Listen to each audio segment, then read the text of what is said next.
Are you ready for the law of attraction to finally work for you? Because what you discover here could change your life forever. My name is Catherine, and I'm about to reveal the astonishing mysteries of your intention point, a biological breakthrough in the law of attraction that triggers an electromagnetic process in your body, allowing you to harness a magnetic force hidden deep inside you. That's 5,000 times more powerful than the human brain.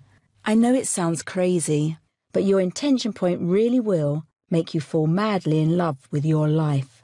Help you embrace the unconditional state of abundance you felt as a child, yet lost as an adult. And see yourself letting the universe provide for you once and for all. In fact, here's what I want you to do. Think of the most impossible dream you've ever had. Even that big dream you gave up on, or convinced yourself would never come true. Listen to what I have to say until the very end. Activate your intention point using the techniques I'm about to reveal, and see just how fast new life-changing synchronicities start to pile up in front of you. How effortlessly it feels everything you ask for falls into place, and how easily you can start to see yourself have the life you really want. It doesn't matter if the law of attraction hasn't worked for you yet, because your intention point puts the law of attraction to work for you in a very unique way. Wipes your slate clean of painful fears, mistakes and failures, and takes the hard part out of manifesting successfully. You can use your intention point to envision creating the love and abundance you want for yourself and others, like owning your house and car outright, always having a little extra to go around, and living a happy and meaningful life. Your intention point is your key to spending as much or as little time working as you want, allowing you to pursue everything you've been putting off, like enjoying your family, travelling the world, helping other people, following your passions, and living a brand new life on your terms, exactly as you intended it to be. You can even use your intention point to attract a different love life, a better romance with your current partner, or a brand new love life, with someone special who satisfies you in every way like a true soulmate should. You can even use your intention point to heal and shed unhealthy pounds. Feel positive energy buzzing through every cell in your body as you clean your slate of everything negative holding you back, and move yourself towards the amazing life you know you were always meant to live. You can even use your intention point to connect with something much bigger than yourself, like how to feel at one with the universe, find your purpose, uncover your calling, and find new ways to get paid doing what you love. So how do I know your intention point really does work? Because just 5 short years ago, it worked for me. And it's still working now as I continue to run the largest Law of Attraction fan page on Facebook with over 2 million members worldwide. Here's the story, and it starts with a ruthless wake-up call. There I was, only 5 years ago. After being loyal to the same corporation for 14 long years, I had slaved my way up to middle management. Today was supposed to be just another boring day, but nothing could be further from the truth. I swung open my office door at 8 a.m. and saw something on my desk. A memo with a young woman's picture in the right-hand corner. It said, "Effective immediately. Please join me in welcoming Jessica Fitzgerald as our new VP of Administration. Since the recent corporate merger, I am being transferred and Jessica is taking my place. Let's all help make her feel at home. Regards, Jim Davis." A flutter of anxiety skittered over the top of my skin, down my neck, and sank into my gut, as waves of emotion flooded through me. So what, Catherine? It's just a memo, you might be thinking. Well, you see, there was just one little problem. After 14 years of hard work and endless sacrifice, they promised this would be my next big promotion, and my boss Jim always held it out in front of me like a carrot on a stick, a carrot I had been chasing for nearly a decade. In fact, it was the only reason I kept slugging it out in this place I secretly hated, and one day, poof, just like that, it was gone. I paced around wearing holes in my office floor until about 9 a.m. when Jim strolled in. My mouth felt bone dry as I sat down and pulled myself into the desk in front of me. I had so much to say, so many questions racing through my head. I snatched up my phone and dialed Jim's extension as soon as he sat at his desk. I didn't even get the chance to speak. He cut right in. "I'm sorry, there's nothing I can do, Kat. My hands are tied. I really am sorry." "Really? Then why did this voice sound so hollow? The phone clicked, then went dead. The next thing I heard was a dial tone. Seriously, Jim? After 14 years of working together, how could he be so cold to me? I wasn't even mad. I was hurt. Because after raising my hopes so high for so long, it felt like my heart got ripped in half. I tapped my fingers on the phone, still in my hand. A surge of frustration stabbed at my insides like a swarm of angry hornets stinging their way out. My throat swelled up. My body shivered. I tried really hard not to cry. "Shrug it off and pull yourself together," I mumbled. I can't even describe how unappreciated I felt. How after working my butt off doing mundane tasks, shackled to my desk like they owned my soul, I could finally see now that the rumours were true. To them, I was nothing more than a cog in the machine. Arms crossed, I glanced out of my office window. 9:30 a.m, and everyone else was showing up late. Almost immediately, their same old habits kick in. Two girls gossiping by the coffee machine, looking at the new guy across the room. A crumpled ball of paper whirls through the air. One guy, sitting with headphones on, probably texting his girlfriend, while another one catches my eye, smiling wide with a fake plastic grin. No one cared about their job, or that I was ready to burst into tears. Was this really my life? I never wanted any of it. When I was a little girl, I dreamed of being a writer. I followed the rules, went to school, studied hard. And while the corporate life promised things I thought would make me happy, nothing I ever did there had any real meaning. Just day after day, it was more of the same. It wasn't like things were bad for me. I was just so overrun with bills and responsibility that it felt like nothing I did was ever for me. I didn't want to win the lottery. I just wanted to make a good living doing what I love. But here I was, just another corporate robot, replaced by the latest and greatest upgrade. A new, younger version who happened to be at the right place at the right time. As I stood there daydreaming, I felt like a vice was clenching my chest, suffocating me. My office started to look like a prison cell, my suit a straitjacket, my briefcase a ball and chain. I had to get out of there before I lost my mind. That's when I went outside and saw something so disturbing, my life would never be the same. I opened the door to this little concrete pond where I'd often go to sit on a break. Shoulders drooped, feet dragging, I staggered towards the water's edge. How could they do this to me, after all I'd given them? As I stared down at my reflection in a half-conscious trance, the dancing fountain broke my gaze. I looked up and that's when I saw her. This faded, strung-out, haggard-looking woman I recognised from another department, slumped over my favourite little wooden bench where I'd usually eat my lunch. She must have been no more than 10 years older than me, wearing the same colour suit as me, clutching a briefcase just like mine. But she had these dark and tired bags under her eyes, depressed lines cornering her mouth, her hair a thinned-out mess. She never looked up at the dancing water. Instead, her dull and empty eyes stared at the pavement beneath her feet, the kind of cold, blank stare you see when someone has given up all hope on life. My heart knocked against my ribcage as if something was trying to wake me up, as it hit me like a ton of bricks. This was it. There was no light at the end of the hard-work tunnel. It only gets worse. And if I didn't do something now, I was secretly staring into my future. It was like a giant crossroads opened up in front of me, and I knew I could only go in one of two directions. First, I could do nothing, say nothing, and continue to work hard like a rat on a wheel.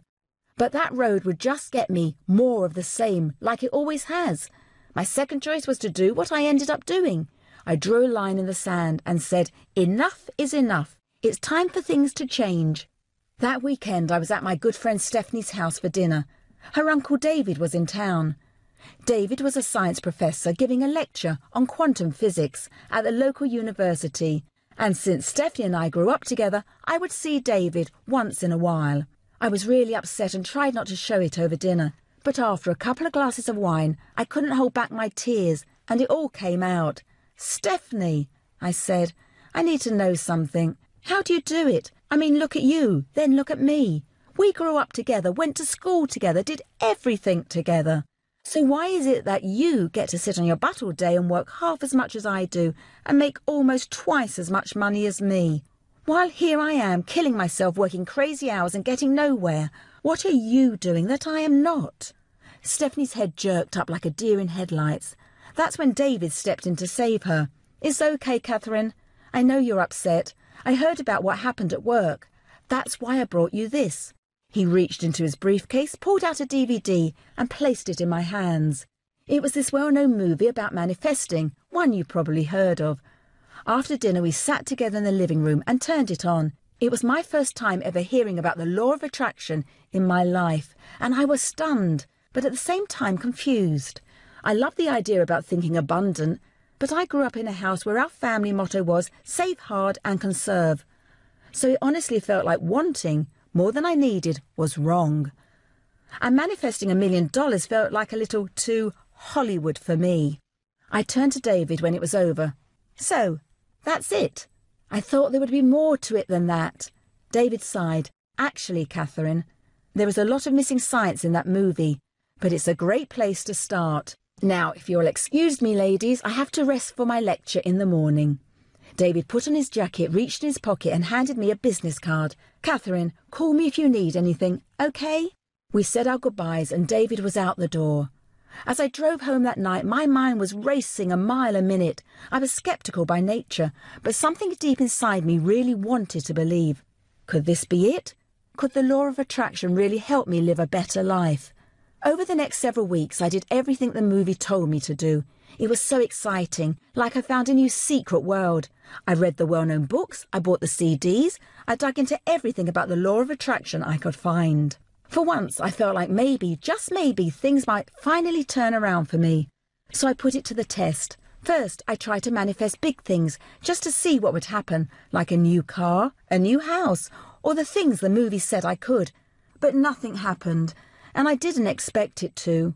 Well, maybe I'm jumping the gun, I thought. So I tried it on the smaller stuff, like my relationships, my family, my career.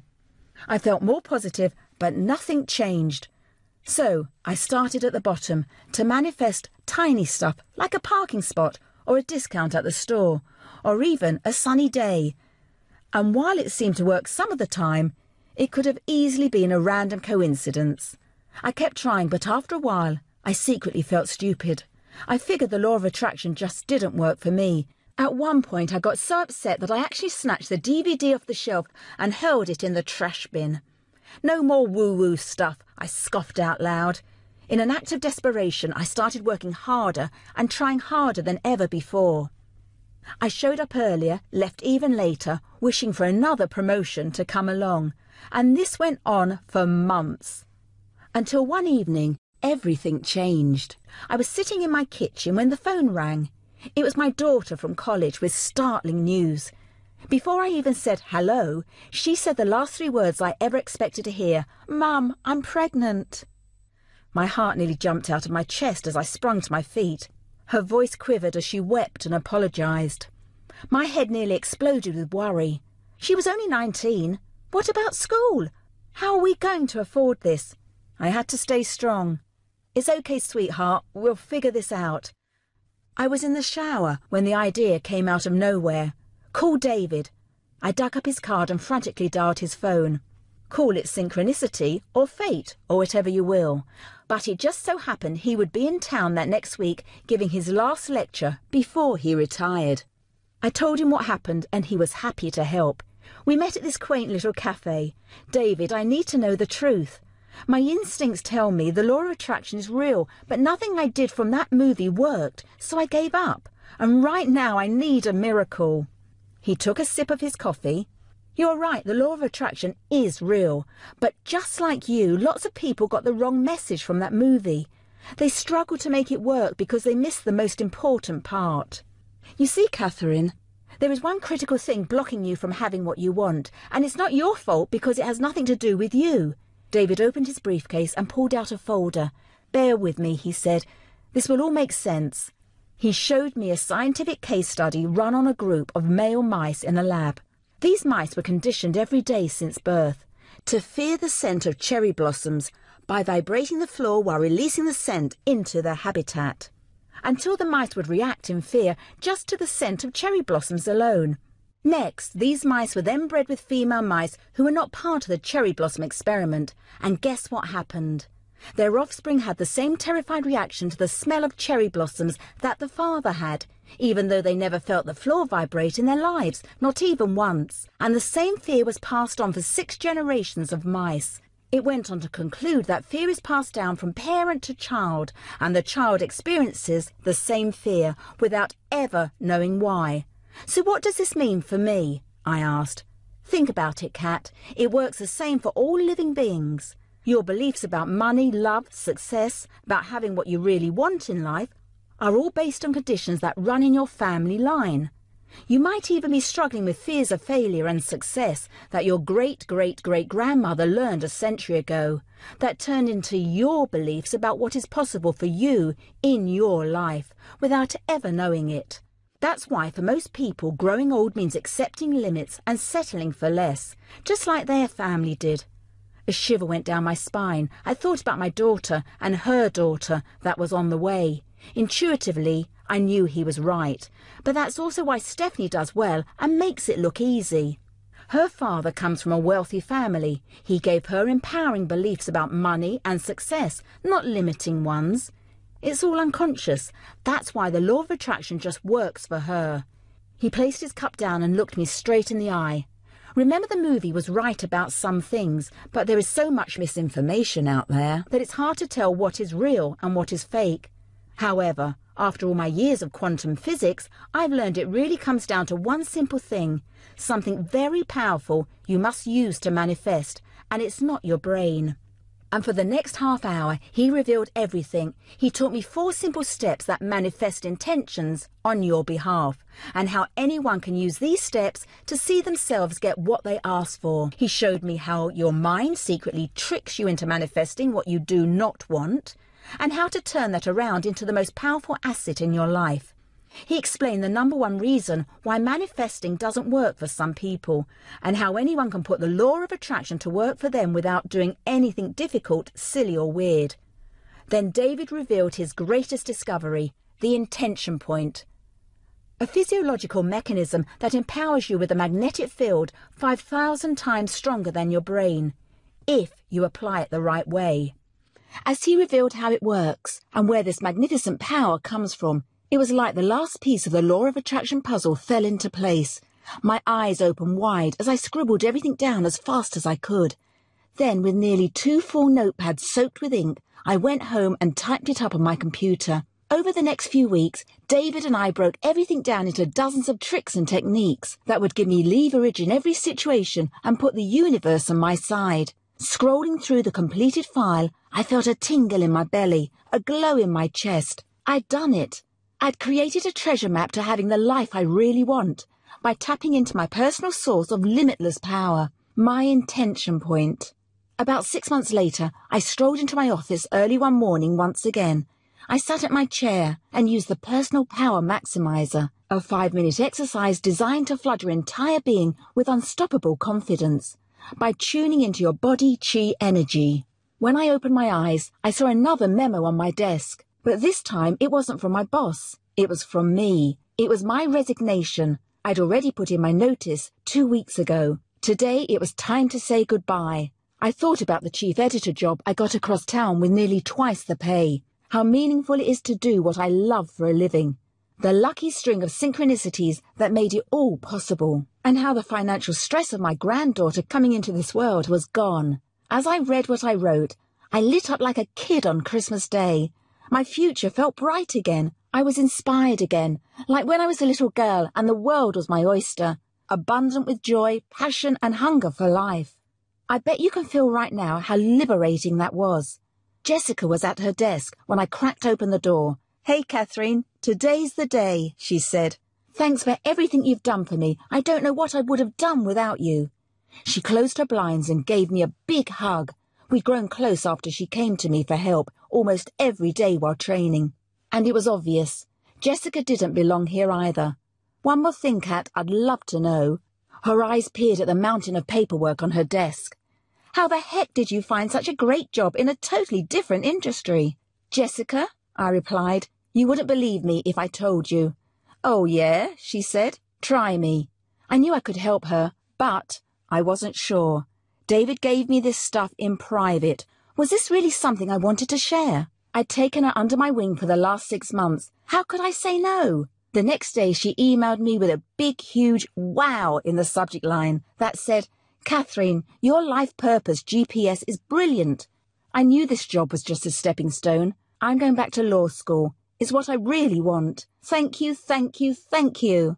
My daughter came into the room. She must have heard me celebrating. She'd been crying for weeks and feeling stuck about her life as a young mum, like she'd been forced to give up her dreams. I showed her the belief time machine to use 5 minutes every morning. A few months later, not only did she graduate college, she gave birth to my beautiful granddaughter Elizabeth and had 3 jobs waiting to hire her. I called David to tell him the great news. He was so happy. He said, "See, Catherine, now you must take this to the world." That's when things got a little crazy. I followed my gut to start a Law of Attraction Facebook page, and before long I manifested a tribe with millions of members across the globe, creating the largest Law of Attraction community in the world, thanks to the power of my intention point system. Over time, it picked up the name Origins, because it reconnects you with your original source of abundance you had as a child, without negative conditions limiting your power. So you can finally put the Law of Attraction to work for you in your life. And now, after years of testing with over 2 million people worldwide, it's finally ready. The complete system for manifesting through your intention point, which brings us to here, and brings us to you learning how to manifest through your intention point too. I'm about to help you unleash a great power that's already inside of you. But unlike what the gurus are saying, this power is not in your mind. It's in your heart. You see, your heart is a magnet and emits the only energy that matters when it comes to the Law of Attraction. You might feel like it's magic when you use it, but I promise it's not magic. It's science. In 2003, Dr. Roland McCraty at the Institute of Heart Math used an EKG machine and other heart monitors to measure the amplitude of brain waves versus heart waves, and discovered that the magnetic field produced by your heart is about 5,000 times more powerful than the field produced by your brain. And this energy changes based on our feelings, not our thoughts. So it doesn't matter if you convince your mind you have something. If your heart doesn't believe it's possible, it will never manifest. However, when you do believe in your heart, you can tap into the same electromagnetic energy and feel your manifesting powers amplify. This is why those so-called lucky people just manifest whatever they want. They believe in their heart, they will receive it, and they do. So what if you struggle to believe in your heart because it's been broken, or it's fallen victim to generations of fear, like those conditioned mice in a cage? What if these cycles of failure run in your blood? How then can you take advantage of the incredible magnetism available to you? Great question, because that's where your intention point comes in. Your intention point is the meeting ground between your heart and your mind. It's where your belief system lives and is where your gut decisions get made. Your intention point is also what filters your expectations for the future based on your past. So imagine what would happen if this filter was made up of every limit, condition, belief, unresolved trauma, limitation and failure you ever had, or anyone in your family ever had. What would your future look like? Probably pretty grim, and that's what most people do. They try to manifest a better life through filters of fear and failures from their past. That's what happened to me and what David helped me overcome. And if you've struggled to manifest the life you want, then you're probably doing it too. Because thankfully for people like us, there is a better way. When you reset your intention point, it's like you'll get to see the forest for the trees for the very first time, as if you were high upon a mountaintop looking down at your life with a heightened awareness of your full manifesting potential. Your negative thought patterns melt away, making room for unlimited abundance in your life. You manifest from a higher energy vibration, so things come faster and easier. Your decisions are smarter and your purpose becomes crystal clear. Your emotional, spiritual and mental slate washes clean, so you wake up with a brand new lease of life. Get in touch with your original state of abundance and finally feel what it's like to see yourself living the life of your dreams. That's what Origins does for you. It resets and reactivates your intention point so you can live your life on your terms and manifest without fear blocking you, putting the law of attraction to work for you so you can enjoy the deeply fulfilling life you know you're meant for. It begins with cleansing your slate and awakening your true potential. For example,